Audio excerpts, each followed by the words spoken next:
The year is 1946. A newborn baby girl is welcomed into the world, one of 12 children in a family so poor that legend has it her parents paid the doctor who delivered her with nothing more than a sack of cornmeal.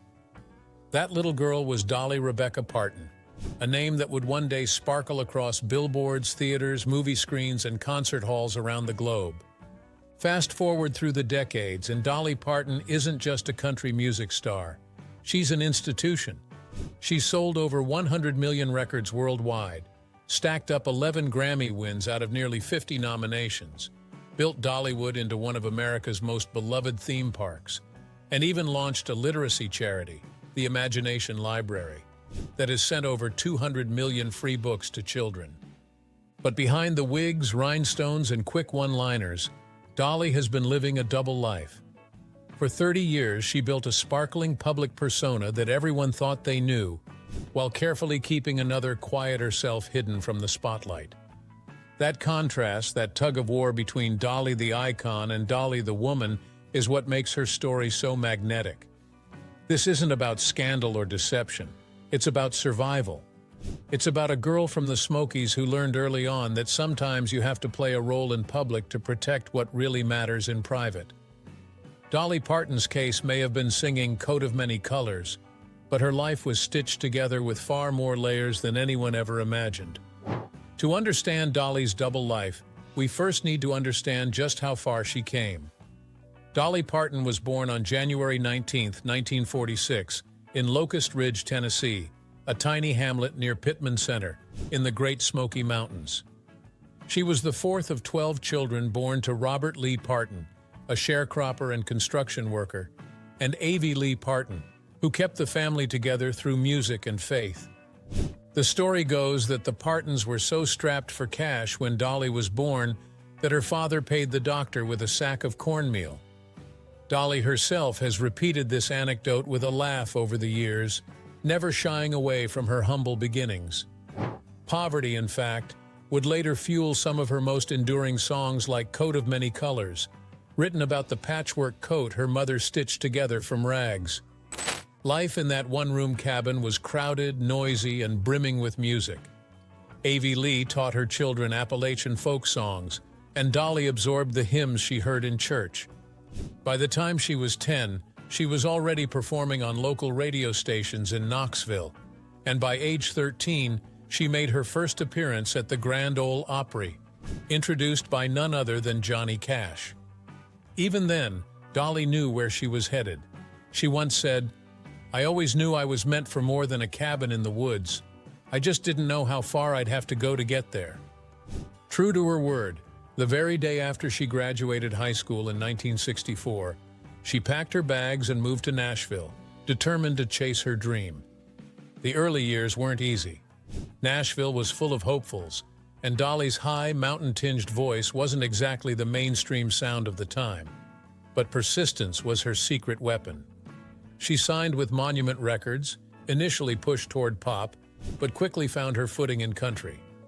Her breakthrough came when Porter Wagoner, the star of The Porter Wagoner Show, invited her to join him on television in 1967.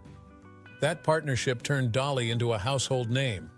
Together they recorded duets, toured the country, and built a loyal fan base. But behind the smiles and matching outfits, Dolly was already proving she had another life inside her, one where she wasn't content to be anyone's sidekick. In 1974, Dolly made the painful decision to leave Wagoner's show to pursue a solo career. To soften the blow, she wrote "I Will Always Love You," a farewell ballad that would go on to become one of the most famous songs in history. That single act encapsulates Dolly's double life perfectly. Sweet on the surface, but rooted in tough decisions, ambition, and the need to define herself on her own terms. The girl who started with nothing but a cornmeal birthright was now well on her way to becoming a star. But stardom required more than a good voice. It required a carefully crafted image. And that's where Dolly's other life really began to take shape. If you ask Dolly Parton about her style, she'll tell you straight. It costs a lot of money to look this cheap. That one-liner, delivered with a wink, sums up the deliberate genius of her persona. In the 1970s, country music was still defined by men in cowboy hats, and women expected to play it sweet and demure. Dolly decided to blow that up. She piled her hair into sky-high wigs, painted her lips bright red, and wore rhinestone gowns that sparkled like a disco ball under stage lights. She once confessed that her look was inspired by what she called the town tramp back home, a woman gossiped about in whispers but remembered for her boldness. Dolly thought, if that's trashy, then trashy sure looks fun. But here's the secret. Dolly's glitz was not just fashion, it was armor. By creating Dolly Parton, the big hair, the busty dresses, the exaggerated femininity, she gave audiences something so dazzling to focus on that they often forgot to dig deeper. Behind that armor, Dolly could keep her private life exactly that, private.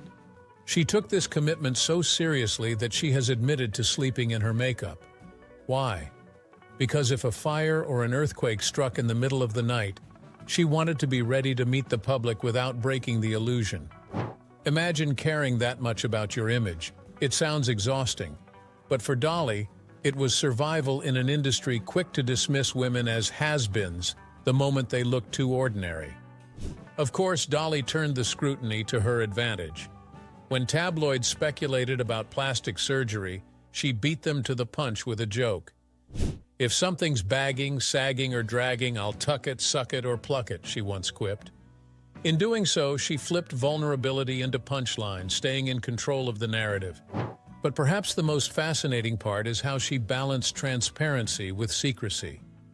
Dolly could talk for hours about her wigs, her makeup routine, or even her exaggerated bust line. But when it came to the more intimate corners of her life, her marriage, her struggles, her faith, she tightened the curtain.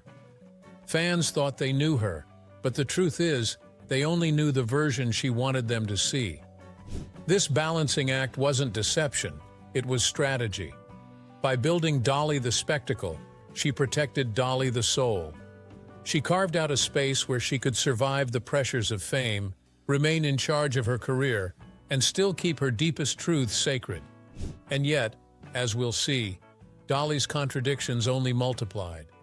She was the glittering queen of country, but she was also the woman who shocked fans by posing for Playboy. She was a devout Christian writing gospel music while simultaneously chasing crossover success on the pop and rock charts. She was generous and philanthropic, but also shrewdly business-minded, turning herself into a brand decades before that became the norm. The wig and the rhinestones weren't just a look. They were the mask that let her live two lives, one for the world and one for herself. By the time the rhinestones were blinding and the wigs reached skyscraper heights, Dolly Parton had built herself into a brand. But every brand has its fine print, and Dolly's was written in invisible ink. Let's start with the most enduring mystery, her marriage. Dolly Parton married Carl Thomas Dean on May 30th, 1966. The ceremony was tiny, just Dolly, Carl, her mother, the preacher, and the preacher's wife. Carl was her partner for nearly 6 decades, yet for most fans, he's a ghost. He rarely appears in public, never attends red carpets, and the man has declined interviews with a consistency that could win Olympic gold. This fueled endless speculation. Was he real? Were they secretly divorced? Was Dolly covering up some hidden romantic life? She leaned into the rumors with humor, once joking that people thought she had a mannequin in the closet she called Carl. In reality, Carl simply hated the spotlight. While Dolly was building Dollywood, touring stadiums and starring in 9 to 5, Carl was running an asphalt paving company and living a low-key life in Nashville. That contrast is so epic. Dolly dazzling in sequins, Carl in work boots at home. It was one of the clearest examples of her double life. And then there's Dolly's faith. She's never shied away from talking about her Christianity. Growing up in the Smokies, gospel music was stitched into her DNA. She's released multiple gospel albums and insists she prays every day.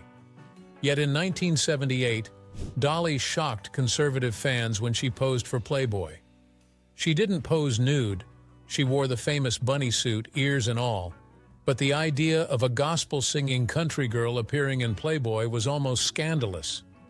Dolly brushed it off, later laughing that she did it because she looked kinda cute back then and wanted to flaunt it while she could. That contradiction, Bible in one hand, bunny ears in the other, is pure Dolly. She never fit neatly into one box. And maybe that's the key. The double life wasn't about hiding sins. It was about refusing to be pinned down. Her music tells the same story.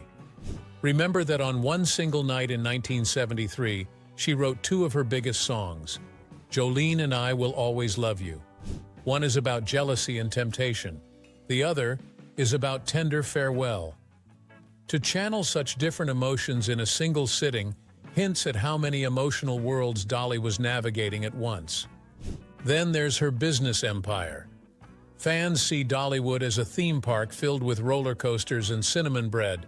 But behind the curtain, Dolly is an astute businesswoman.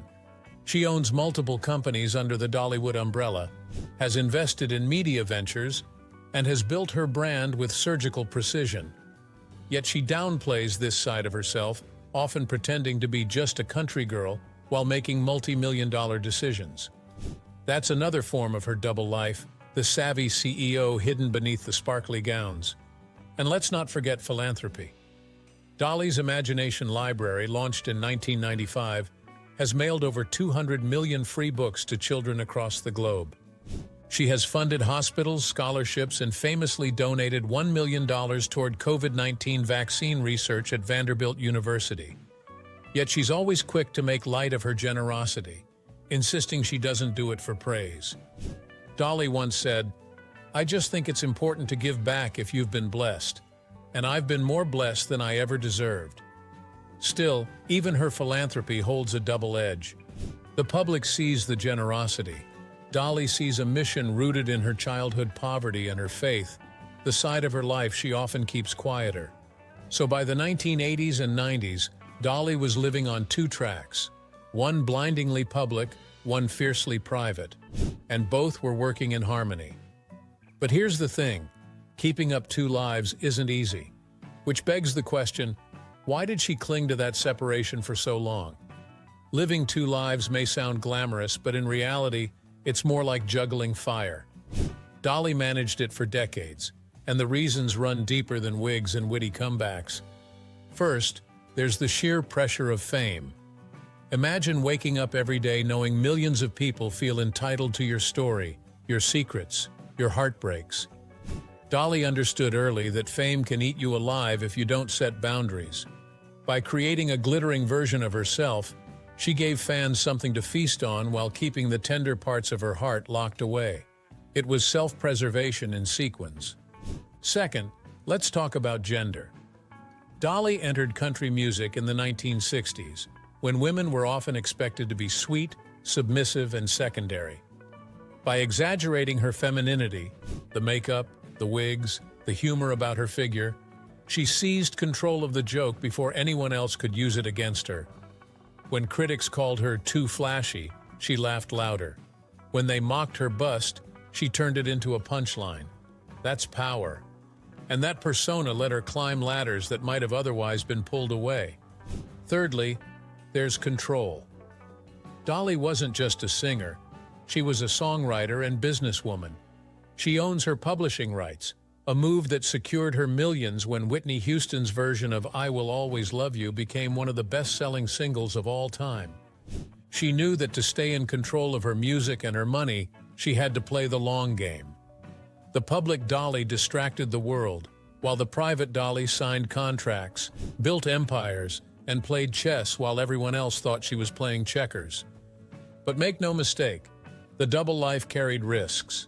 Keeping secrets meant fueling rumors. For decades, tabloids speculated about everything from her sexuality to her marriage to supposed affairs with co-stars. Dolly brushed these off with humor, saying, "People are always talking. If they're talking about me, at least they're leaving someone else alone." Still, the mental toll of always deflecting, always editing your answers, must have been heavy. There were moments when the strain showed. In interviews from the 80s, you can see Dolly pause before answering questions about Carl Dean or about loneliness on the road. In her 1994 autobiography, Dolly, My Life, and Other Unfinished Business, she admitted to bouts of depression and self-doubt. She even confessed to a period in the 1980s where she contemplated suicide, a stark reminder that beneath the wigs was a human being trying to cope. So why keep the double life if it was so exhausting?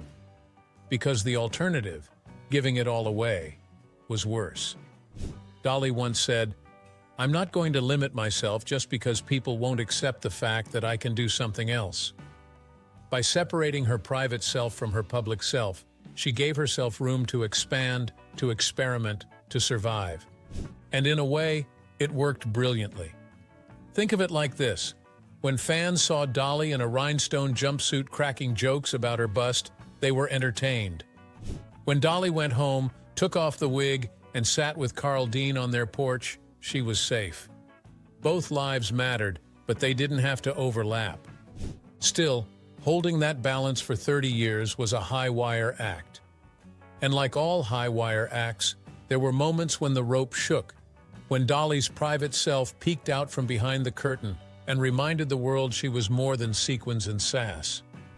By keeping Carl out of the spotlight, Dolly ensured that she had a piece of her life untouched by fame. It was a double act. Dolly Parton, the global superstar, and Dolly Parton, the private wife who cooked dinner at home.